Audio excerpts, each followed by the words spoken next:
और 2024 का हम चुनाव लड़ेंगे। अगर जजपा हमें टिकट देती है तब भी, अगर नहीं देती है तब भी चुनाव हम 110% लड़ेंगे 2024 में कैथल विधानसभा से। अगर जजपा की टिकट आपको नहीं मिलती है तो क्या पार्टी हम फिर भी चुनाव लड़ेंगे। नमस्कार, कैथल खबर से मैं विक्रम यादव। आज हमारे साथ जो शख्सियत मौजूद है वो आपको बता दें कि हजारों बच्चों को जो फ्री में डिप्लोमे करवा सकते हैं, और अब फिर उन्होंने कुछ जो बच्चे रह गए हैं या जो इच्छुक हैं उनके लिए फिर जो फ्री में डिप्लोमे की घोषणा कर दी है। तो जजपा नेता पालाराम सानी मौजूद हैं, तो उनसे जानेंगे कि आज की घोषणा किस तरह की है और क्या कुछ ये इस बारे में कहना चाहेंगे। जी पालाराम जी, सबसे पहले स्वागत है आपका। नमस्कार भाई साहब। हजारों बच्चों को आप पहले भी डिप्लोमे करवा सकते, मतलब करवा चुके हो फ्री ऑफ कॉस्ट। अब फिर आप क्या कुछ घोषणा करने जा रहे हो? सबसे पहले तो आपके चैनल को देखने वाले सभी साथियों को मैं प्रणाम करता हूँ, नमस्कार करता हूँ। आज मूनलाइट एजुकेशन सोसाइटी और महात्मा ज्योतिबा फूले, जो दो हमारी संस्थाएं हैं, पिछले 3-4 वर्षों से ये दोनों संस्थाएं मिलके कैथल सिटी के लिए, कैथल हलके के लिए, जो हमारी बेटियां हैं गरीब परिवारों से हैं, किसान परिवार से है, सैनिक परिवार से है, और या किसी के पिताजी नहीं है, ऐसी बेटियों को हमने पीछे एनटीटी का डिप्लोमा, कंप्यूटर का डिप्लोमा, पार्लर का डिप्लोमा, सिलाई का डिप्लोमा करवाया है। और जो गरीब परिवारों के हमारे बेटे हैं उनको भी हमने कंप्यूटर का डिप्लोमा करवाया है। उसी कड़ी के अंदर दोबारा फिर से हमने भगवान के चरणों में प्रणाम करके आज हमने घोषणा की है कि दोबारा फिर से ये जो छुट्टियां हो रही हैं गर्मी की, इनमें हम शुरुआत करते हैं। तो दोबारा फिर से एनटीटी का, कंप्यूटर का, पार्लर का और सिलाई का हम डिप्लोमा शुरू कर रहे हैं। कैथल सिटी से, कैथल हलके से जो भी हमारी बेटी बहन कोई भी डिप्लोमा सीखना चाहती है, पार्लर का, सिलाई का सीखना चाहती है, कंप्यूटर का डिप्लोमा करना चाहती है, तो वो मूनलाइट स्कूल प्रताप गेट में पहुंचकर हमारे स्कूल की जो प्रिंसिपल हैं उनसे मिलें और अपना रजिस्ट्रेशन करवाएं। जी, ये सिर्फ कैथल के बच्चों के लिए या बाहर का भी कोई आ सकता है? कैथल हलके के लिए जी। हाँ जी, कैथल हलके के जी, कैथल हलके की बेटियां और बेटे जो मीडियम और गरीब परिवारों से हैं। हमारा मुख्य उद्देश्य ये है कि कैथल की जो हमारी बेटियां या महिलाएं जो गरीब परिवारों से, उनको स्वावलंबित बनाना, कि वो अपना हाथ का काम सीख के अपने परिवार को चला पाए, ऐसी हमारी धारणा है। पालाराम जी, अगर देखा जाए तो राजनीतिक जो चर्चाएं हैं वो शहर में शुरू हो चुकी हैं, तो इन सब के पीछे कोई राजनीतिक मकसद है कि आपका, जैसे बच्चों को डिप्लोमा वगैरह करवा रहे हो? भाई, सबसे पहला मकसद तो मेरा ये है, जब राजनीति के अंदर हम पैदा हुए थे, कदम रखा था, 2000 में नगर पार्षद बने थे, हमारा मुख्य उद्देश्य ये है कि जीवन मिला है, इस जीवन के अंदर हम अच्छे काम करें। पहला हमारा है सोशल काम करना, गरीब के बच्चे को पढ़ाना। अब मेरा स्कूल है, मेरे स्कूल के अंदर 400 के 350 400 के लगभग बच्चे हैं, फर्स्ट से लेके 10th तक के।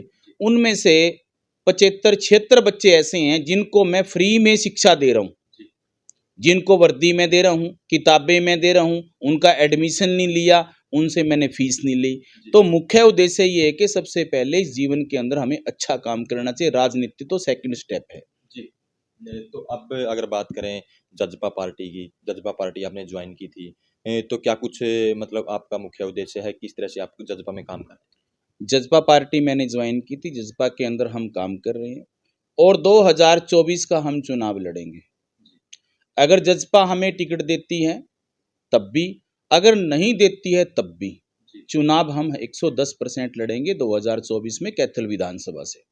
अगर जजपा की टिकट आपको नहीं मिलती है तो क्या पार्टी हम फिर भी चुनाव लड़ेंगे। नहीं, पार्टी तो मैंने बीजेपी भी नहीं छोड़ी थी, बाद में छोड़ दिया नगर परिषद का इलेक्शन लड़ने के बाद, ठीक है ना जी। 2 साल पहले हमने घोषणा करी थी कि हम चुनाव लड़ेंगे, बीजेपी ने हमें टिकट नहीं दी क्योंकि ग्राउंड के ऊपर हमने काम किया, हमने चुनाव लड़ा पार्टी के अंदर रह के, हमने बाद में पार्टी छोड़ दी है। तो हम चुनाव 110% लड़ेंगे क्योंकि मैं ग्राउंड के ऊपर काम करने वाला व्यक्ति हूं। अगर काम करने वाले व्यक्ति को तवज्जो नहीं मिलेगी, काम करने वाले व्यक्ति को कदर नहीं मिलेगी, तो वो तो आगे बढ़ेगा, ठीक है ना जी। हमने जजपा ज्वाइन करी है, दुष्यंत चौटाला जी 21 जुलाई को मेरे यहीं स्कूल में आए थे, तो हमने पार्टी ज्वाइन करी, हजारों की संख्या में लोग थे यहाँ पे। उसके बाद श्रीमती नैना चौटाला जी जो बाडड़ा से एमएलए हैं, उनको बुला के हमने आरकेएम पैलेस के अंदर एक बहुत बड़ी उस दिन हमने शुरुआत की थी, पॉलीथीन हटाओ दुष्यंत को लाओ। ऐसी हमने घोषणा करी थी। तो इस तरह से हमने 1700-1800 महिलाओं को ब्लॉक के आरकेएम पैलेस के अंदर नैना जी के समक्ष हमने प्रोग्राम किया था। उसके बाद अभी पीछे शायद 21 फरवरी को माता सावित्रीबाई फुले प्रथम महिला शिक्षिका भारत की, उसकी हमने जयंती मनाई। दुष्यंत चौटाला जिसमें चीफ गेस्ट थे। तो पूरे हरियाणा से हमने मेरे सैनी समाज के लोगों को बुला के एक अच्छा बढ़िया हमने प्रोग्राम किया। तो हम ग्राउंड पे काम कर रहे हैं। अगर ग्राउंड पे काम करने वाले व्यक्ति को पार्टी तवज्जो नहीं देगी तो मैं वही बात कह रहा हूं, हम काम ड्यूटी लगाओ, हमारे से काम लो, जितना मर्जी काम लो। भिवानी के अंदर रैली हुई है, भिवानी के अंदर रैली के अंदर 60 से 65 व्हीकल मैं यहाँ से ले गया हूँ, 7-8 बसें लेके मैं यहाँ से गया हूँ। मैं ग्राउंड पे काम कर रहा हूँ। अगर पार्टी मुझे दरकिनार करेगी तो फिर मैं चुनाव तो लड़ूंगा भाई। तो क्या आपको लगता है कि जजपा को मतलब टिकट दे देगी? जजपा 110% मुझे टिकट देगी, क्योंकि डिप्टी सीएम माननीय दुष्यंत चौटाला जी एक अच्छे नेता हैं। ठीक है जी, तो वो मुझे टिकट देंगे। तो हल्के में किस तरह के आप प्रोग्राम अब भविष्य में करने वाले हैं? अभी हल्के में जितने भी हमारे गांव हैं, प्रत्येक गांव के अंदर हम जाएंगे। गांव के अंदर जाके मुख्य उद्देश्य हमारा एक ही होगा, मैं बता के हटाऊं आपको, कि सबसे पहला जो गरीब परिवार हैं, चाहे वो किसान हैं, चाहे वो मजदूर है, उनके बच्चों को जाके हमने मोटिवेट करना कि बेटा आप पढ़ो, पढ़ाई में ही आप आगे जा सकते हो। और कोई हमारे पास साधन नहीं है, जमीनें बट चुकी हैं, जमीनें है ही नहीं है हमारे पास। कोई बड़ी हमारे हल्के के अंदर फैक्ट्रियां नहीं है। कुछ ऐसे नेता मैं आपको बताना चाहता हूँ, पीछे 15 साल पहले यहाँ पे कोई एक नेता आए थे, वो यहाँ से एमपी बने। उसने ये कहा था कि मैं यहाँ पे कैथल के अंदर, कुरुक्षेत्र के अंदर बड़ी बड़ी फैक्ट्रियां लगा दूंगा।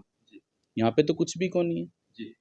तो हमारा मुख्य उद्देश्य होगा कि हम गांव में जाके बच्चों को मोटिवेट करें कि आप पढ़ो, जो बच्चा पढ़ेगा वही आगे बढ़ेगा। तो ये थे हमारे साथ पालाराम सैनी, जिन्होंने साफ तौर पर स्पष्ट कर दिया है कि वे 2024 का जो चुनाव है वो लड़ने वाले हैं। और आज कई कोर्स इन्होंने जो बच्चों के लिए, जो ज़रूरतमंद परिवार से बेटियां हैं, उनके लिए कई जो ज़रूरतमंद कोर्स हैं उसकी घोषणा भी कर दी है। और आपको एक बार फिर बता देते हैं कि हज़ारों बच्चों को ये निःशुल्क जो कोर्स है वो यहाँ से करवा चुके हैं। तो इसी वीडियो को ज़्यादा से ज़्यादा शेयर करें, लाइक करें, कमेंट करें, ताकि ज़्यादा से ज़्यादा लोगों तक मैसेज पहुँच सके।